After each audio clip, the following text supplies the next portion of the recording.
एक भक्त और एक भगवान के बीच में जो भक्ति होती है,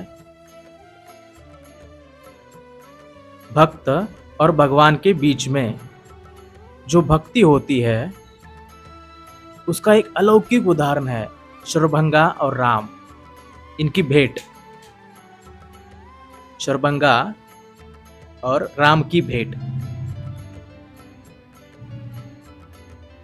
ये दिखाता है कि भक्त कैसा होता है, उसकी भक्ति किस तरह होती है, ये भक्ति कितनी अलौकिक होती है, कितनी महत्वपूर्ण होती है, कितनी दिव्य होती है, इसका जीवन में महत्व क्या है और वास्तविक भक्ति किस तरह करनी चाहिए, एक भक्त को कैसे होना चाहिए, एक भक्त को कैसे रहना चाहिए, इसका एक सर्वोत्तम उदाहरण रामायण में रखा है। अरण्यकांड में है उसका उल्लेख शरभंगा का। दंडकारण्य में राम ने शरभंगा की भेंट किया था। वो सहस्र लाख वर्षों से राम का इंतजार कर रहा था। शरभंगा ये सिर्फ मामूली भेंट नहीं है, ये जीवन में आपको सिखाती है कि भक्ति क्या है, भक्ति मार्ग क्या है, ज्ञान क्या है, एक भक्त को कैसे होना चाहिए और भगवंत फिर एक मानव रूप में कैसे उसके पास आते हैं। इसका एक सुंदर उदाहरण है। बालकांड से उत्तरकांड तक संपूर्ण रामायण बहुत सारे उदाहरणों से व्याप्त है। इसमें बहुत सारे पात्र है, बहुत सारे पात्र है। इसमें से एक शरभंगा है। इसका अभी भी आश्रम है चित्रकूट के पास। चित्रकूट से लगभग 15 किलोमीटर्स दूर है। वहां पर एक हड्डियों का पहाड़ भी है, जिसे एक राक्षस विराट नाम का बहुत आतंक मचाता था। हर ऋषि मुनियों मनुष्य का वध करता था और उनके अस्थियों को, हड्डियों को एक जगह इकट्ठा करता था। तो ऐसे करते करते करते एक शिखर बन गया हड्डियों का। और उस विराट नाम के एक राक्षस का वध करने के लिए राम विश्वामित्र के साथ वहां पर गए थे चित्रकूट के पास। ये इलाका दंडकारण्य है। ये दंडकारण्य भी बहुत वैशिष्ट्यपूर्ण है, अभी भी है वास्तव में। वन अरण्य, इसका भी बहुत बड़ा विस्तार से इतिहास है। सतयुग में ब्रह्मा का पुत्र मनु और मनु का पुत्र इक्ष्वाकु, फिर इक्ष्वाकु को 100 पुत्र हुए थे, 100। और सारे पुत्रों से ही ये सारी समाज है, ये सारा आगे विस्तार है। मतलब राम जिस कुल से है उसी कुल से आप भी है। राम के कुल से नहीं, लेकिन राम जिस कुल से है उसी कुल से सारे हैं, यह सत्य है। तो उस इक्ष्वाकु को 100 पुत्र थे, सारे ही धर्मपरायण थे, सारे ही आज्ञाधारी थे। धर्म जप तप इससे लगाव था सबको। सारे पुत्र आज्ञाकारी थे, सिर्फ एक को छोड़ के। एक ऐसा होता ही है, कहीं पर भी जाओ। सबसे कनिष्ठ था, सबसे छोटा था, उसका नाम था दंड।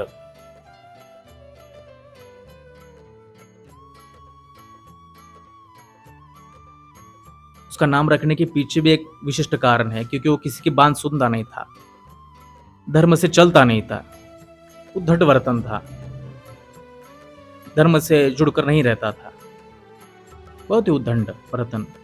धर्म अध्यात्म इसमें बिल्कुल रुचि नहीं थी।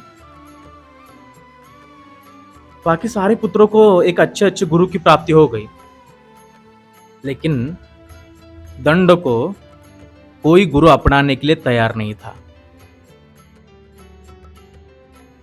क्योंकि उसका वर्तन। तो आखिरकार इक्ष्वाकु ने उसको दैत्य के गुरु शुक्राचार्य उनके यहां छोड़ दिया, उन्होंने अपना लिया। थोड़ी बहुत शिक्षा उसको दे दी कि राक्षसों के गुरु थे शुक्राचार्य, और उसका दंड का वर्तन भी कुछ राक्षसों जैसा ही था। थोड़ी बार शिक्षा ग्रहण करने के बाद उसका स्वभाव, उसके अनुसार उसने शुक्राचार्य की पुत्री अर्जा, उसके साथ गैरवर्तन किया। तो इससे क्रोधित होकर शुक्राचार्य ने दंड को श्राप दिया कि तुम्हारे हिस्से में जो राज्य आएगा वो सारा नष्ट हो जाएगा, वहां सब कुछ उजाड़ जाएगा, ना घर रहेंगे, ना इंसान रहेंगे, ना प्रजा रहेगी, वहां सारा अंधकार होगा। तुम्हारे हिस्से में जो भी राज्य आएगा वो सारा नष्ट हो जाएगा। तो शुक्राचार्य के श्राप के अनुसार दंड को इक्ष्वाकु ने विंध्याचल पर्वत से गोदावरी तट तक, यानी अभी का मध्य प्रदेश, छत्तीसगढ़, उड़ीसा, आंध्र प्रदेश और तेलंगाना का कुछ छोटा सा हिस्सा आता है, इतना राज्य दंड को दिया था। लेकिन जैसे ही इक्ष्वाकु ने वो राज्य उसको सौंप दिया, उसी क्षण सारे घर, प्रपंच, सारी प्रजा सारी नष्ट हो गई, सारा उजाड़ हो गया, और वहां पर घनघोर अंधेरा छा गया। वहां बड़े बड़े वृक्ष बन गए, सूर्य की किरणें भी वहां नीचे नहीं जा सकती थी धरती पर, इतना घनघोर जंगल बन गया। और यही वो जंगल है दंडकारण्य, जिसे आज सब जानते हैं दंडकारण्य नाम से। तो इस दंडारण्य को बहुत सारे ऋषि मुनियों ने अपना एक साधना का स्थान बना दिया। क्यों? क्योंकि वहां चिर शांति थी। जो प्रपंच में, जो गांव में, जो राज्य में सुख शांति नहीं है, वो सुख वहां नहीं था, लेकिन शांति तो वहां प्रदीर्घ थी, बहुत बड़ी शांति थी, घोर अंधेरा था। तो उसी शांति के लिए अनेक ऋषि मुनियों ने दंडकारण्य का ही चुनाव किया। सप्त ऋषियों ने भी वहां पर जप तप ध्यान करने के लिए उसी क्षेत्र का उपयोग किया था। और उसी सप्त ऋषियों में गौतम ऋषि और उनकी पत्नी अहिल्या उसी दंडकारण्य में रहते थे। वही जप तप सब कुछ चलता था। और फिर गौतम ऋषि के माध्यम से भी एक बार दंडकारण्य श्रापित हो गया था। वो कथा भी जानते हैं अहिल्या की। तो ये गौतम ऋषि वहीं पर थे। ये गौतम ऋषि भी सप्त ऋषियों में से एक है। ये गौतम जन्म से अंध थे, इनका नाम भी अंधमय था। लेकिन स्वर्ग में जो कामधेनु है, उसने गौतम का तम हार लिया और उनको दृष्टि प्रदान की। तभी से गौ और तम, उनका नाम गौतम पड़ गया। और अहिल्या ब्रह्मा की मानस पुत्री है, सबसे सुंदर है। बहुत विचार करके ब्रह्मदेव ने अहिल्या को बनाया था, और ऐसा बनाने के बाद गौतम ऋषि के साथ उसका विवाह हुआ था। और गौतम ऋषि के कुल में ही शरभंगा का जन्म हुआ है। शरभंगा का कुल गौतम है, गौतमी।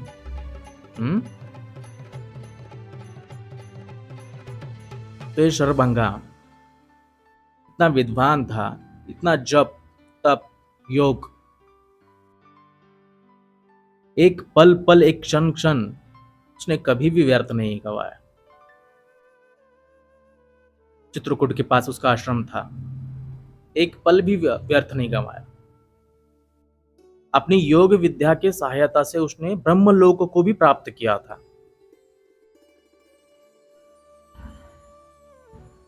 उसके जप तप से, योग बल से उसने इच्छा मरण का वरदान प्राप्त किया था। यानी उसका इच्छा का मरण था। जब वो चाहेगा तभी उसको मरण प्राप्त होगा। और ऐसे कुछ जुने गुने ही ऋषि है जिन्हें ब्रह्मलोक प्राप्त हुआ था, योग जप और तप के माध्यम से उन्होंने प्राप्त किया था।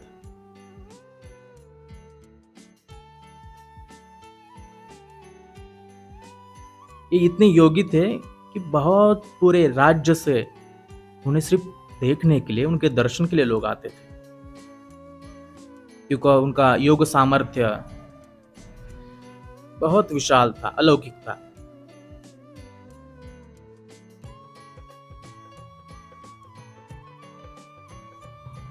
तो ब्रह्म के द्वारा एक दिन उनको बताया गया कि त्रेता युग में एक अवतार होगा जो इसी मार्ग से दक्षिण की तरफ जाएगा। तो तब से उन्होंने एक ही इच्छा रखी थी कि जब वो अवतार मेरे पास आएंगे, मुझे उनका दर्शन होगा, तभी मैं इस देह को त्यागूंगा।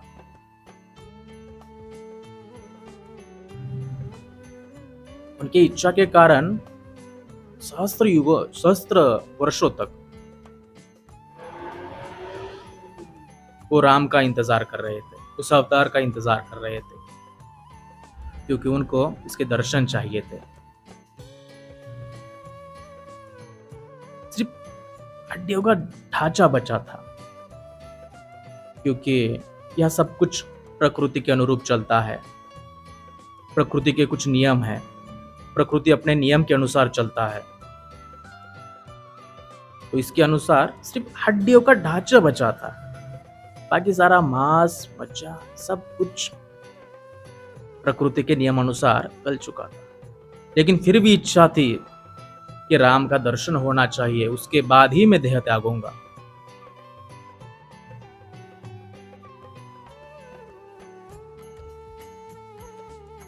इंद्रलोक से इंद्र भी अपना सुवर्ण रथ लेके वहां पर सज्ज थे। क्यों?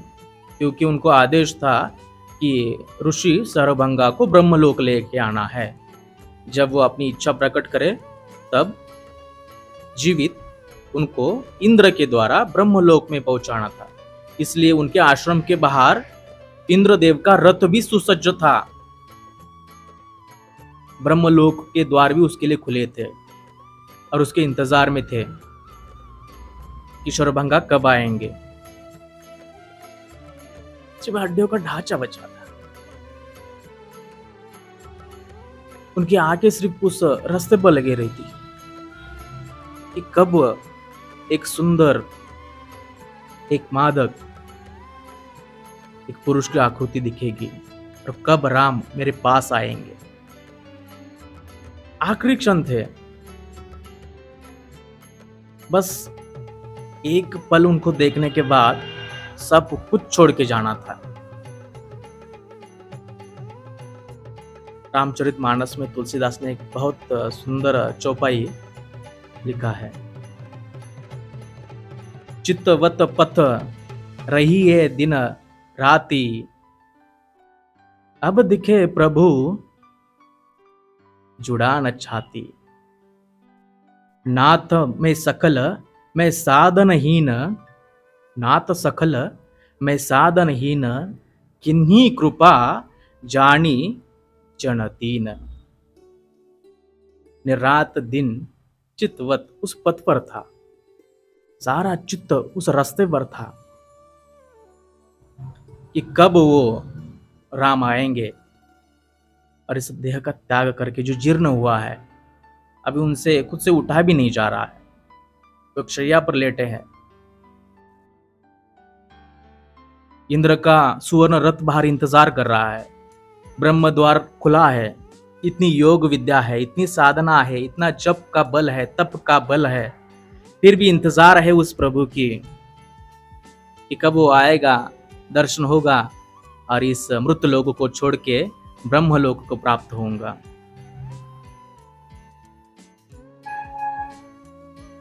और आखिरकार उस विराट राक्षस का वध करने के बाद राम शरभंगा ऋषि के आश्रम की तरफ चल रहे थे। आगे राम है, बीच में सीता है और उसके पीछे लक्ष्मण है। जैसे आगे ब्रह्म है, बीच में सीता माता माया की तरह है, पीछे ये सारे देवलोक है। इस तरह अद्भुत दृश्य था। और जैसे ही दूर से शरभंगा को राम की आकृति दिखाई दी तो उनके मुख से आए एक शब्द है जो रामचरितमानस में तुलसीदास ने अच्छी तरीके से लिखा है। कहु मुनि सुन रघुवीर कृपाला, शंकर मानस राजमलाला। शंकर मानस राजमलाला, गात रहे उ बिरिच के धामा, सुने उ श्रवण बन ए ही रामा। रामा रामा।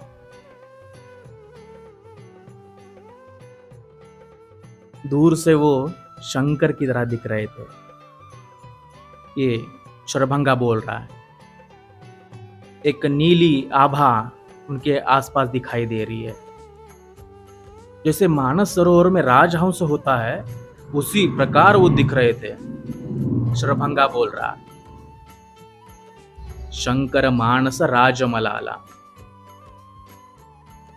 और इतने साधन से मैं संपन्न हूं, मुझे ब्रह्मलोक प्राप्त है। मैं उनके गीत गा रहा हूं और ये सारा वन राम राम बोल रहा है। इतना सुंदर है सारा वन, सारे पक्षी पशु,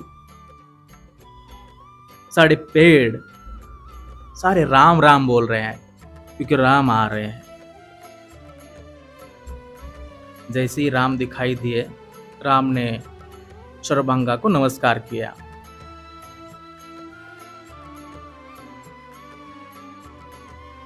शरभंगा ने आंखों से कहा कि हे नील कमल, आपको देखकर मेरे आंखों ने जैसे पुष्पों में से मकरंद पी लिया। इतना सुंदर रूप है आपका, मैं धन्य हो गया। और कुछ ही क्षण बचे थे कि अभी सब कुछ त्यागना है, सब कुछ छोड़ के जाना है। शरभंगा ने आखिरी प्रार्थना की राम के पास, वो भी चौपाई में है, रामचरितमानस अरण्यकांड। जोग जगह जप तप बन किन्हा, प्रभु कह देही भक्ति वर लीना। इसका मतलब क्या है? जोग जगह जप तप व्रत किन्हा, प्रभु कह देही भक्ति वर लीना। मेरे पास योग विद्या है, मैंने इतने सारे जप तप किए हैं, तपों का बल है, योग का बल है, लेकिन मैं आज ये सब कुछ आपके चरणों में छोड़ रहा हूं और मुझे आखिरी क्षण एक ही वरदान दीजिए कि मैं आपके भक्ति में तल्लीन रहूं। आखिरी क्षण वो क्या मांग रहा है? भक्ति पर लीन होने का वर मांग रहा है। जिसने खुद ब्रह्मलोक को प्राप्त किया है, उसको लेने के लिए इंद्रदेव अपने सुवर्ण रथ के साथ सज्ज है, लेकिन उसने आखिरी क्षण में राम से मांगा कि मुझे आपके भक्ति में लीन होने का वरदान दो। देखो, आज के कोई भक्त होते हैं तो बहुत कुछ मांगते, ये चाहिए, वो चाहिए। आखिरी क्षण जिसने ब्रह्मलोक प्राप्त किया था योग विद्या के सहायता से, उसने आखिरी क्षण एक ही शब्द मांगा कि प्रभु मुझे आपके भक्ति में तल्लीन रहने का वर दो। बस आप यही पर तो भूल करते हो कि भगवान से मांगना क्या चाहिए। संसार की चीजें मांगते हो, अरे मांगना हो तो भगवान को ही मांग लो, कुछ मांगने की आवश्यकता ही नहीं पड़ेगी। क्यों मांगते हो और व्यर्थ ये समय बर्बाद करते हो? कुछ मांगना ही है तो भगवंत को मांग लो, सब कुछ मिल जाए। मांगते हो इसका आरोग्य अच्छा होना चाहिए, उसका आरोग्य अच्छा होना चाहिए, ये सेहतमंद होना चाहिए, कुछ धन दौलत चाहिए, कुछ संपदा चाहिए, लेकिन क्या टिकेगा? और स्वस्थ रहकर करोगे क्या? और कुछ ज्यादा भोग भोगोगे? स्वस्थ रहकर क्या करोगे? कुछ भोग ही भोगोगे ना। तो उससे भला है कि जो अस्वस्थ हो गया है, किसी को कैंसर है, किसी को कुछ है, तो उसको दोस्त बना लो, क्योंकि वो बहुत जल्दी आपको भगवान के पास लेके जाने वाला है। सारी झंझट एक ही क्षण में खत्म करनी है। क्यों इस पृथ्वीलोक में इस देह के साथ समय बिताना है? ये मनुष्य जन्म भी मौलिक है, 84 लाख योनि में घूम के एक बार आता है, और यही द्वार है आपको भगवान से मिलाने का, क्योंकि एक ही ऐसी योनि है जिसमें आप प्रयास कर सकते हो ब्रह्म में विलीन हो जाने की, उसमें ही विलीन हो जाना है, बाकी कोई नहीं चाहिए, बस उसमें ही विलीन हो जाना चाहिए।